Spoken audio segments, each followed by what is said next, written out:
ఎలా ఉందన్న ఇక్కడ ఆంధ్రప్రదేశ్లో ఎలా అనిపిస్తుంది? ఎవరొస్తే బాగుంటుంది అనుకుంటున్నారు ఈసారి? అంటే ముందు ప్రభుత్వానికి ఈ ప్రభుత్వానికి చూస్తే డిఫరెంట్ జనానికి తెలుస్తుంది అన్న. మ్యాటర్ ఏంటంటే ఒక ఫింక్షన్ తీసుకోవాలంటే ఒక జనభూమి కమిటీ దగ్గరికి వెళ్ళి ఆ ఫింక్షన్ కోసం ఆఫీస్ చుట్టూ తిరగాల్సి వచ్చింది. అటువంటిది ఏం లేకుండా జగనన్న ఒక వాలంటరీ పెట్టి ఆ వాలంటరీ ద్వారా 1వ తారీఖున అలాగే ఇంటికి తీసుకెళ్ళి ఈ ఫింక్షన్ అనేది ఇవ్వడం జరుగుతుంది. అలాగే అమ్మఒడి అమ్మఒడి అనే పథకం ద్వారా చాలా మంది పిల్లలు చదువుకుంటున్నారన్న. కొంతమంది పిల్లలు ఆ డబ్బులు లేక చిన్న చిన్న యాక్సిడెంట్స్ లేక తర్వాత షాపుల్లోనే పెట్టేసేవారు పిల్లల్ని.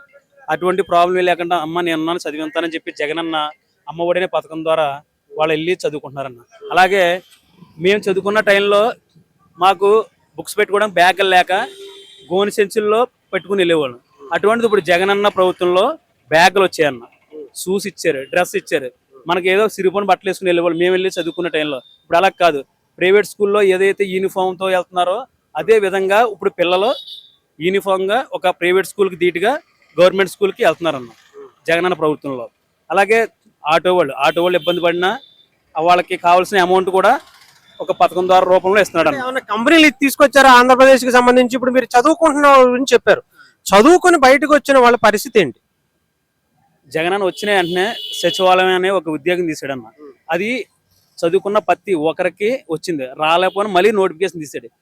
అది మనం కొట్టుకోవాలి. గవర్నమెంట్ ఉద్యోగాలే కాదు కదా, ప్రైవేట్ ఉద్యోగాలు ఏమైనా వచ్చినాయి? ప్రైవేట్ ఉద్యోగం ఆల్రెడీ ఇక్కడ ఏబీ నగరం దగ్గర దివిస్ అనేది అరవిందో అనే 2 కంపెనీలు వచ్చాయన్న.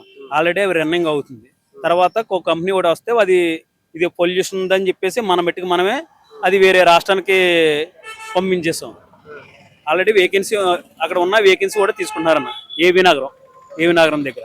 అలాగే ప్రతి ఒక్కరు ఏం లేదు, ఏదన్నా అప్పుడు ముందు ప్రభుత్వంలో ఏదన్నా పథకం రావాలంటే మధ్యలో ఎవరెవరికి ఎంతో కొంత ఇన్కమ్ ఇవ్వాల్సి ఆ పథకం డబ్బులు మనకు వచ్చి, ఇప్పుడు అలా కాదు, డైరెక్ట్గా అకౌంట్లో డబ్బులు పడుతున్నాయి అన్న ప్రతి ఒక్కరికి. అలాగే ముందు ప్రభుత్వంలో అదే చంద్రబాబు నాయుడు ప్రభుత్వంలో వస్తే మళ్ళీ ప్రతి ఒక్కరు ఆఫీస్ చుట్టూలే తిరగాల. కానీ ఇప్పుడు ఈ జగనన్న ప్రభుత్వంలో ఏం చేస్తుందంటే ఆఫీసర్లే జనం చుట్టూ తిరిగి మీకు ఏ పథకం రాలేదు, మీకు ఏ ప్రాబ్లం ఉంది అని దగ్గరుండి ఆ పథకాలు అప్లై చేసి డబ్బులు ఇస్తున్నారన్న. అంటే చాలా పథకాలు, ఇప్పుడు అమ్మఒడి కావచ్చు, వేరే మిగతా చాలా పథకాలు ఇస్తున్నారు నవరాత్రుల పేరుతో. ఇవన్నీ ఇస్తే ప్రజలకి ఉద్యోగాలు కాకుండా అవి ఇస్తే సరిపోద్దంటారా అన్న? ఈ పథకాలు అనేది కరోనా టైంలో ఎంత ఉపయోగపడో ఎవరైతే పొందారో వాళ్ళకి తెలుస్తుంది అన్న. 2 సంవత్సరాలు కరోనా టైంలో ఒకరు కూడా బయటకు వచ్చేవారు కాదు. ఒక ఎంప్లాయీస్కే అమౌంట్ రావడం వల్ల వాళ్ళు బతికేవారు ఆ డబ్బులతోటి. కానీ జగనన్న వేసే పథకాల ద్వారా ఆ డబ్బులతోటి ఆ కరోనా టైంలో వాళ్ళకి సంతృప్తిగా జరిగిందన్న. 2000-3000తోనే కుటుంబం మొత్తం గడిచిపోద్ది అంటారా? అంటే అప్పుడు వాళ్ళకున్న అవసరాల కొద్ది జగనన్న పెట్టే వాలంటీర్ల ద్వారా కొద్దిగా బెనిఫిట్ జరిగిందన్న. ఆ వాలంటీర్ల ద్వారా కొన్ని పథకాల ద్వారా వాళ్ళు ఇచ్చే కొన్ని ఫ్రూట్స్ అవిని. మరి ఇన్ని సంవత్సరాలైనా మీరు అన్న దివీస్ కానీ అరవిందో కానీ ఇవన్నీ కూడా గత ప్రభుత్వంలో శాంక్షన్ అయినాయి తప్ప ఈ ప్రభుత్వంలో శాంక్షన్ అయినాయి ఏమన్నా ఒక కంపెనీ పేరు చెప్పగలుగుతారా? ఇప్పుడన్నా ఇది శాంక్షన్ అయిందంటే మొన్న ప్రభుత్వం చంద్రబాబు నాయుడు ప్రభుత్వంలో పెట్టింది కదన్న. అది ఆల్రెడీ వైఎస్ఆర్ టైంలోనే ఇంకా ముందు జరిగాయన్న. అంటే ఏదన్నా ఈ ప్రభుత్వంలో ఈ 5 ఏళ్లలో దాదాపు 4 సంవత్సరాల 10 నెలలు అవుతుంది ఇప్పటికి ప్రభుత్వం వచ్చి. ఈ 4 సంవత్సరాల 10 నెలల్లో ఏ కంపెనీ వచ్చింది, అంతమందికి ప్రైవేట్ ఉద్యోగాలు, గవర్నమెంట్ ఉద్యోగాల సంగతి పక్కన పెట్టేద్దాం, ప్రైవేట్ సంస్థల నుంచి వచ్చిన ఉద్యోగాలు కానీ ఒక కంపెనీ కానీ? ఆల్రెడీ మనం సచివాలయం చూసామన్నా, వాలంటీర్లు చూసాం, తర్వాత ప్రైవేట్ ఉద్యోగం కూడా సాఫ్ట్వేర్లో కొన్ని మన వాలంటీర్లు అంటున్నారు కదా. ఒక బీటెక్ చదివినోడు, ఇంజనీరింగ్ చదివినోడు 5,000 రూపాయలకి చేస్తే అడిగి సరిపోతుంటారా? అది సార్ అంటే ఓన్లీ జగనన్న పెట్టేది వాలంటరీ అన్నది అక్కడ ఉన్న ఒక 50 కుటుంబాలకు సంబంధించి ఒక 10th క్లాస్ ఇంటర్మీడియట్ చదివే అభ్యర్థినే పెట్టాడన్న. బీటెక్ల కాడ చేసిన వాళ్ళకి కాదు, ఆ బీటెక్ కాడ చేసిన వాళ్ళకి సచివాలయం. వాళ్ళకి ఏం చేస్తారు మరి? బీటెక్ ఎంటెక్ చేసుకున్న వాళ్ళు, డిగ్రీలు చేసుకున్న వాళ్ళు, వాళ్ళకి ఏం లేక వాలంటీర్లుగా జాబులు. ఆల్రెడీ మొన్న వైజాగ్లో కంపెనీస్ మీటింగ్ జరిగిందన్న.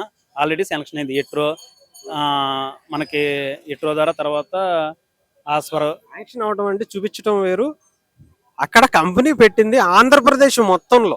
ఈ 4 సంవత్సరాల 10 నెలల్లో ఒక్క కంపెనీ అన్నా ఓపెన్ అయిందా? సాఫ్ట్వేర్ వచ్చింది కదన్న వైజాగ్. ఏ కంపెనీ పేరు? సాఫ్ట్వేర్ ఆస్వర్ వచ్చింది, తర్వాత లారస్ అవి ఎట్రో ఫార్మా ఫార్మా కంపెనీ అవన్నీ కూడా మీరు చెప్పే అన్ని కూడా ఎప్పుడో ఇక్కడికి వచ్చి కంపెనీలు స్థిరపడిపోయినాయి. లారెస్ గానీ, అరవిందో గానీ, హెట్రో గానీ. డెవలప్ కాదు, మ్యానుఫాక్చరింగ్ కూడా జరుగుతున్నాయి గత ఎప్పుడో సంవత్సరంలో. డెవలప్ రాజశేఖర రెడ్డి గారి టైంలోనే ఇవన్నీ కంపెనీలు విశాఖపట్నంలో సెటిల్ అయిపోయిన కంపెనీలు మీరు చెప్పే అన్ని కూడా. మొన్న మోడీ గారు అంబానీ గట వచ్చి ఆల్రెడీ అక్కడ మా కంపెనీల కోసం డిస్కషన్ జరిగిందన్న. పెట్టారా? ఇప్పుడు అలా కదన్నా, ఇప్పుడు వచ్చి మీరు మాట్లాడారు, ఇప్పుడు వెంటనే లైవ్ ఇచ్చేయలేరు కదా, కొద్ది టైం పడుతుంది కదా. అది ఇవ్వడానికి 4 సంవత్సరాలు 10 నెలలు టైం కదా. ఎప్పుడు వచ్చారన్న వాళ్ళు, ఎప్పుడు వచ్చారు? బాగా అయితే ఒక 2 సంవత్సరాలు అంతకు ముందు ఎందుకు చేయలేదంటే వరకు ఏ విధమైన పథకాలు చేయడానికి అవ్వలేదు.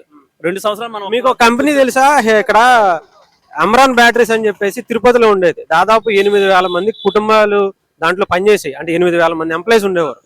వాళ్ళు కంపెనీ వదిలేసి వెళ్ళిపోయింది. ఎందుకో తెలుసా? తెలీదన్న. 8,000 మంది అంటే దాదాపు దాంట్లో దాన్ని నమ్ముకుని ఇంకా ఎంతమంది కుటుంబాలు ఉండి ఉంటాయి అనుకుంటారు? అంటే అన్న, ఇప్పుడు అక్కడ అదే కంపెనీ అంటున్నారు, ఆ కంపెనీ వల్ల ఎంత ప్రాబ్లం ఉందో దాని వల్ల ఏదో ప్రాబ్లం ఉంటుంది. ప్రాబ్లం లేకుండా పక్క రాష్ట్రంలో పెట్టింది, అక్కడ ప్రాబ్లం ఉండదంటారా? ప్రాబ్లం ఉంటుంది అన్న. వాళ్ళకి తెలియదు అంటారా? మరి తెలుస్తుంది అన్న, ఇది తెలియదు. ఇక్కడ ఎందుకు వస్తుంది? ఇక్కడ ఎందుకు వస్తుంది ఆ ప్రాబ్లం? ఇప్పుడు రాజమండ్రి పేపర్ మిల్ ఉంది చెల్లదన్న, మిల్ పేపర్ మిల్ ఉంది, రన్ అవుతుందా? మొన్న టీడీపీ ప్రభుత్వంలోనే మా తమ్ముడు అలా చేసేవారు. అక్కడ ఏదో వర్క్ లేదని ఆఫ్ చేశారు.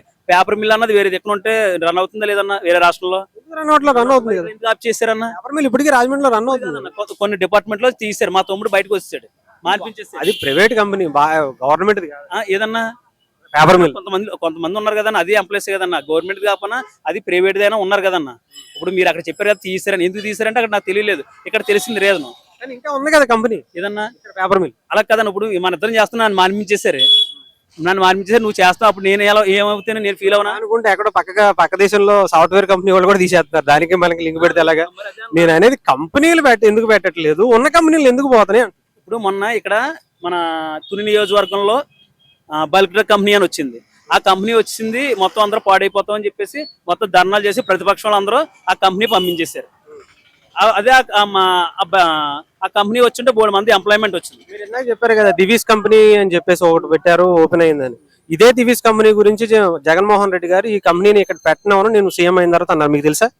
ఆల్రెడీ దివీస్ అనే కంపెనీ ముందు 2008లోనే ఎప్పుడో అది ఆల్రెడీ ఓకే అయిపోయిందన్న. అది చేసేది ఎవరి మీద ఏం లేదు. ఆల్రెడీ అక్కడ ఉన్న రైతులు భూములు ఇచ్చారు.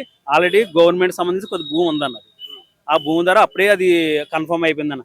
అక్కడ ఫస్ట్ భూమి ఎవరు ఇచ్చారో బయట అందరికి తెలుసు అన్న ఆ భూమి. అదే ఇప్పుడు జగన్మోహన్ రెడ్డి గారు అనే వ్యక్తి గతంలో అది కంపెనీ పెట్టద్దు అని చెప్పి ఆయనే పోరాటం చేశారు పాదయాత్రలో. ఆల్రెడీ అది కన్ఫర్మ్ అయిపోయిన తర్వాత అతను ఏం మార్చాడు కదా అన్నప్పుడు.